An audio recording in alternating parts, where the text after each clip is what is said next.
नमस्कार, मी Maharashtra online news चॅनलमध्ये आपल्या सर्वांचं स्वागत। नरेंद्र मोदींच्या सरकारनं मागील 4 दिवसांपूर्वी अचानक सुमारे 14.5% रेल्वे भाडेवाढ करून सर्वसामान्यांना चांगलाच दणका दिला आहे। या विरोधात मुंबई व ठाणे परिसरातील नागरिकांच्या भावना तीव्र आहेत। याची दखल घेऊन मुंबई व ठाणे परिसरातील सर्व 10ही खासदार रेल्वे मंत्री सदानंद गौडा यांच्या भेटीला गेले होते।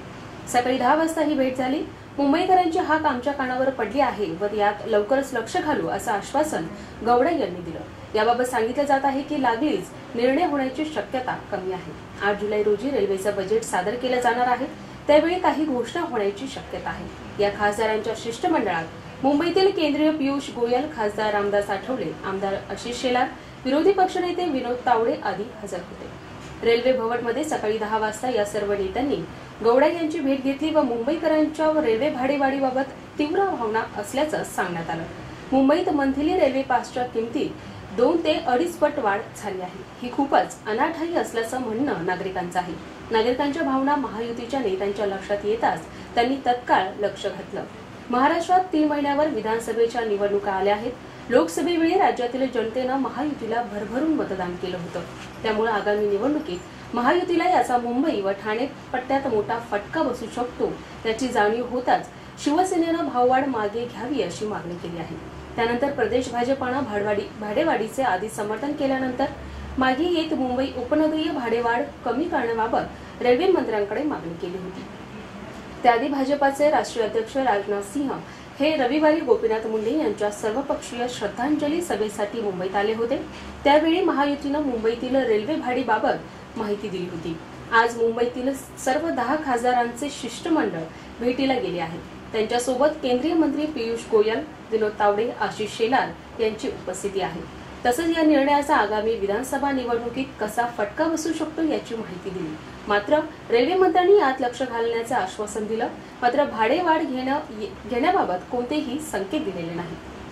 महागाईच्या आगीत होरपळणाऱ्या सर्वसामान्य जनता रेल्वे भाडेवाढीच्या धक्क्यातून अजून सावरली नाही, तेच मोदी सरकारनं आणखी एक धक्का देण्याच्या तयारीत आहे। सरकारनं साखरेवरचा आयात कर 15% वरून 40% वाढवला आहे। त्यामुळे सर्वसामान्यांना साखर वाढीव दरानं मिळण्याची शक्यता आहे। घाऊक बाजारात साखर 2 ते 3 रुपये किलोने वाढण्याची शक्यता आहे। ऊस उत्पादक शेतकरी आधीच अनेक अडचणींचा सामना करत आहे। त्यांना प्रोत्साहित करण्यासाठीच हा निर्णय घेतल्याचं समजतंय।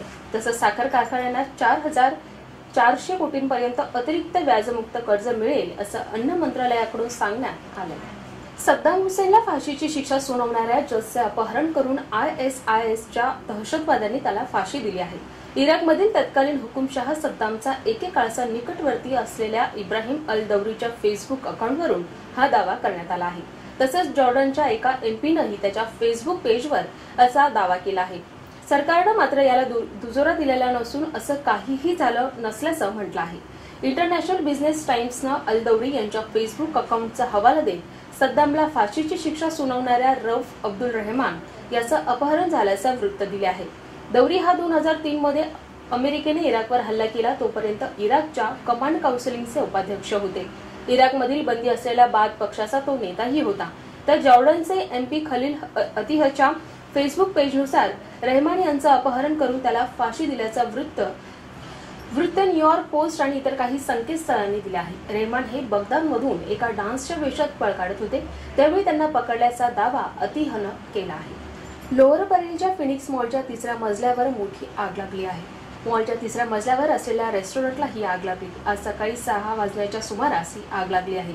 अग्निशमन दलाच्या गाड्या घटनास्थळी दाखल झाल्या आहेत। यात 4 फायर इंजिन आणि 3 टँकरचा समावेश असून आगवर नियंत्रण मिळवण्याचे प्रयत्न केले जात आहेत। बॉलिवूडमध्ये मिस्टर परफेक्टनिस्ट म्हणून ओळखला जाणारा अभिनेता आमिर खान यानं सोमवारी नवी दिल्ली येथे पंतप्रधान नरेंद्र मोदी यांची भेट घेतली। यावेळी त्याने सत्यमेव जयते या आपल्या टीव्ही मालिकेत हाताळलेल्या सामाजिक समस्यांबाबत मोदींवर चर्चा केली। तसंच या समस्यांबाबत देशभरात राबवण्यात आलेल्या वोट फॉर चेंज बद्दलही आमिरनं पंतप्रधानांना माहिती दिली। पंतप्रधानांनी या समस्यांमध्ये लक्ष घालण्याचं आश्वासन दिल्याचं त्यानं ट्विट करून सांगितलं। दरम्यान आमिरनं मोदींची घेतलेली भेट ही सदिच्छा भेट होती असं PMOने सांगितलं आहे। आपल्या काही सूचना अथवा समस्या असल्यास आम्हाला या पत्त्यावर संपर्क साधावा। आमचा पत्ता B24 Mahavir market sector 18 Vashi, Navi Mumbai. उद्या पुन्हा भेटू विशेष घडामोडींसह। तोपर्यंत